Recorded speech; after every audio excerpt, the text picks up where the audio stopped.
What's up guys, my name is Ace, and today I'm going to mix it up a little bit, and we're going to be talking again about Apex Legends. Now if you guys remember, the last video I made about this was a couple weeks ago, and in that video I was talking about the fact that I felt that Apex Legends didn't do enough to really keep its player base around, and the hype for it and the momentum that it had really died off. Not the game itself. I never did claim that the game itself was dead, because it definitely still has a very active player base.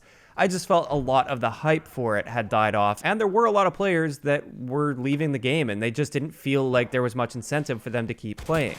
Since that video, there's been a few excellent changes made to Apex Legends that I didn't cover right away because I'm not really an Apex channel. I'm more of a Call of Duty channel, but I also really enjoy Apex on the side. And also yesterday, we have some details on what to expect for Season 2, which is actually looking pretty exciting. So today, I just want to go over these changes as well as my thoughts on these changes to this game. Keep in mind, this video is not really designed for the super hardcore Apex fans that really pay attention to all the news and everything that goes on there. You probably actually know more than I do about this. This is more so just to catch the people up that have maybe dabbled a little bit in Apex but haven't really been playing it much or keeping up with any sort of news surrounding it. But let's start off with the contracts. They did bring contracts into Apex Legends about a week and a half ago or 2 weeks ago. I don't know. Time's been kind of flying. I've just had a little vacation, just got back from that. So I've kind of lost track of time. But they did bring contracts in for a bit, and that was awesome. I think that was a great step in the right direction. That is one of the things that I was asking for in that last video I made where I was criticizing how they've been handling Apex. And that was amazing, and I hope they keep that up with those contracts. Additionally, they added a few extra rewards like this Wraith skin here into the Battle Pass, and this was awesome. This is definitely listening to the community feedback that the Season 1 rewards were very lackluster.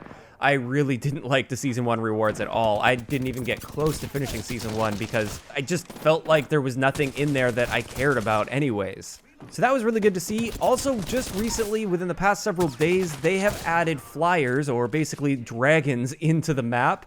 And what they do is they're not aggressive, they don't hurt you, they just fly around, and they will be carrying a loot box. If you shoot them enough, they will drop the loot box on the ground, and you can go and loot that, and there will be some randomized loot within there, which is kind of neat. This doesn't really change the game up all that much, but it's nice when they add just little things like this, and I hope they continue to do stuff like that that doesn't really throw off the balance of the game or the way that you approach the game.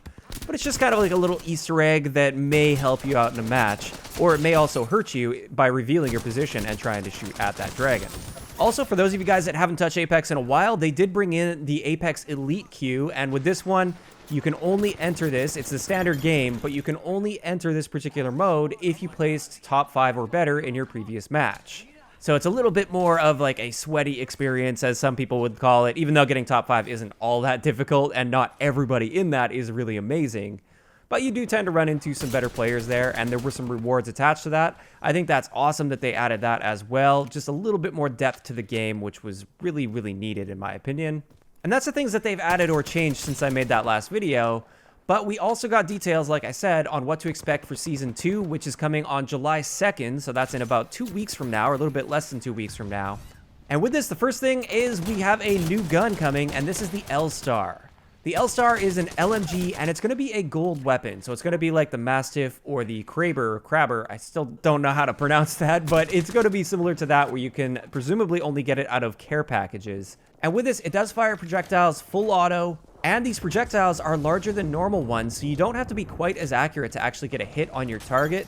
But to balance that out and to compensate for that, they made it so these projectiles are slower, so on a moving target, you do have to lead your shot a lot more, which seems like a pretty fair trade-off, especially considering this is a gold gun, so you aren't going to be able to find ammo on the ground for this. Once you use your ammo and you use it up, it's gone. Additionally, you can overheat the L-Star. If you hold down that trigger for too long, it will overheat, so you do have to kind of feather the trigger a little bit. And it does seem like an interesting addition to the game. The next thing they announced for Season 2 are new hop-ups. And these ones sound really interesting. So the first new hop-up is going to be compatible with the Alternator as well as the RE45, and this is going to be called Disruptor Rounds. With this hop-up, you get increased shield damage, so your bullets will actually deal more damage to a shield than they will to a regular player. And that will start to give the Alternator and the RE45 a little bit of a leg up, because in the game's current state, the Alternator, while I personally like it, is generally considered to be one of the weaker guns in the game. And I would definitely agree with that, especially towards late game. Early game, I love using the Alternator. I feel like when the enemy doesn't have shields, the Alternator works great at taking them out. But when they start to get those shields on there, then it's not so effective. But with this hop-up, it's actually going to be effective to carry an alternator all the way through the game as long as you've got this hop-up equipped. It's kind of similar with the RE45, although I will say that's probably still not going to be a gun that you want to keep around till late game, depending on how powerful this hop-up's going to be. They don't have the actual specifics on this, so we don't know if you can just melt somebody's shields off within just a few bullets, or if it's just very slightly extra damage to it. So we'll just have to wait and see on that for Season 2, but definitely excited about that new hop-up that's coming. The second hop-up that they're going to be bringing is called Hammer Point Rounds, and with this, you get increased unshielded damage. So this is going to be increased damage to people that don't have a shield on, whereas you deal standard damage when they do have a shield equipped. And with this one, it's compatible with the P2020 as well as the Mozambique, which again, we're seeing a little bit of a trend here. These are weapons that are generally considered to be not so great, and you wouldn't normally be carrying them towards end game. With this hop-up, it seems like they're really going for trying to make the P2020 and the Mozambique a viable secondary weapon as like a finisher. So you deal most of your damage, you take off the shields with your primary gun, whichever gun that might be, and then when you have this hop-up equipped on a Mozambique or a P2020, you can swap over to that once you get their shield off, and then you can finish them off a lot more effectively. This one also seems somewhat interesting, although with this one, again, we'll really have to see the details on this, like just how much extra damage are you going to be able to deal? Will you maybe be able to get a one-shot kill with a Mozambique on an unshielded enemy as long as all 3 of your pellets hit? I kind of don't think it's going to be that powerful, but hopefully it will at least help it out fairly considerably. The next thing we're going to be seeing with Season 2 is energy mags, which is pretty exciting. So this is going to be an attachment that you can use for energy weapons. And just like the other magazine attachments, energy mags will increase ammo capacity and reduce reload time once you get level 2 or better with these energy mags. This is awesome in my opinion. I feel like the energy weapons in their current states just aren't as good as the other weapons in the game. You don't see very many people using them. It's harder to find ammo for them, and they don't generally have very good attachments as well until Season 2. Looks like we're finally going to have those energy mags to use, which is going to make it much more viable to use energy mags. And on top of this, this brings us to another thing they're going to be doing with energy mags. They're going to be changing up the stack sizes for your ammo, because currently energy mags, you can only carry 60 rounds in one stack of ammo, whereas with light ammo and heavy ammo, you can carry 80 rounds. They're going to be increasing the energy maximum stacks up to 80 in order to match light and heavy ammo, which again is just going to make those energy weapons much more viable in Season 2, which is exciting news. On that same note of stack sizes, they're going to be reducing the stack size for the shotguns. So currently, you can carry 64 shotgun shells in one stack. They're cutting that down very significantly to 16. And this means if you're using a shotgun, you may want to consider carrying 2 stacks of ammo instead of just 1. And this is going to require you to manage your inventory a little bit more effectively when you are using a shotgun. So both of those, I think, are excellent changes. Next up for Season 2, it looks like we're going to be seeing some weapon balancing, and this is just general weapon balancing, nothing to do with the hop-ups or attachments or anything like that. They are going to be buffing the Kraber, the Flatline, the P2020, the Alternator, and the Triple Take. They don't have details on those yet, but they will be coming with the Season 2 patch notes, and I'll probably make a video to keep you guys updated on that if you guys are interested. Another change we're going to be seeing in Season 2 is they're going to be nerfing the Arc Star just a little bit. So the first thing they're going to do is increase the ignition delay from 2.5 to 2.8 seconds. So this will give you just a little bit of extra time to get away from an Arc Star once it hits the ground near you.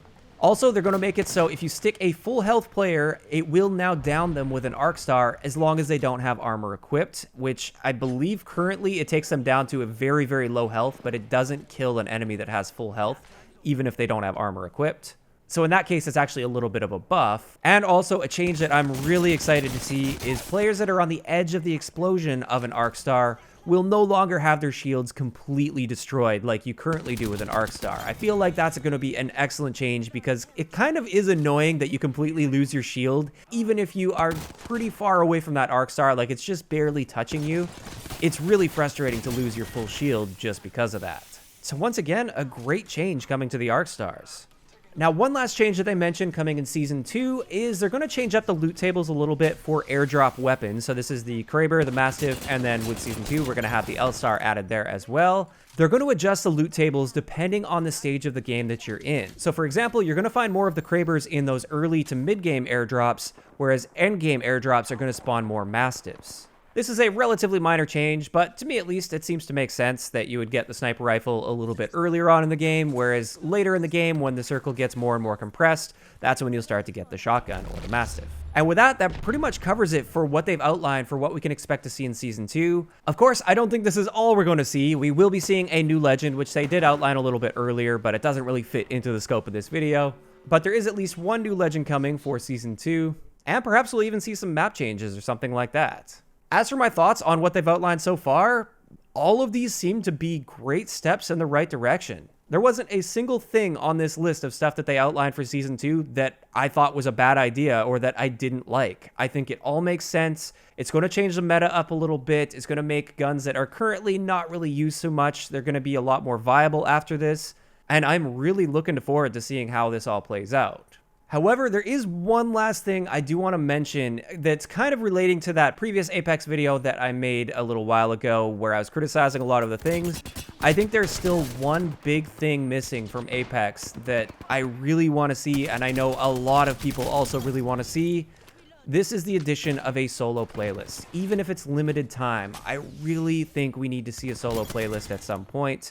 I've received so many comments, so many tweets from people that are like, man, I really want to play Apex, but I don't have any friends that play it, or I just don't want to play with friends. I don't want to get on a mic and bother with all that kind of stuff, and I don't want to play with randoms. I just want to hop on and do my own thing. But since they don't have solos, I'm just going to play Fortnite instead, or Blackout, or something else instead of playing Apex. So I really hope that we will, at some point throughout Season 2, see a solo playlist. Like I said, even if it's limited time, I think that would be great. But aside from that, everything we've seen so far is looking very promising. Of course, though, that's just my opinion, and I'd like to know in the comment section below, what do you guys think about all of these changes and additions that they have made, as well as the ones that are coming with Season 2? Do you think these are all good changes for Apex? Do you think it's enough? Just let me know those thoughts in the comment section down below. If you enjoyed the video, a like rating is always appreciated, and don't forget to subscribe for more if you haven't already. I'll talk to you guys next time. Yeah.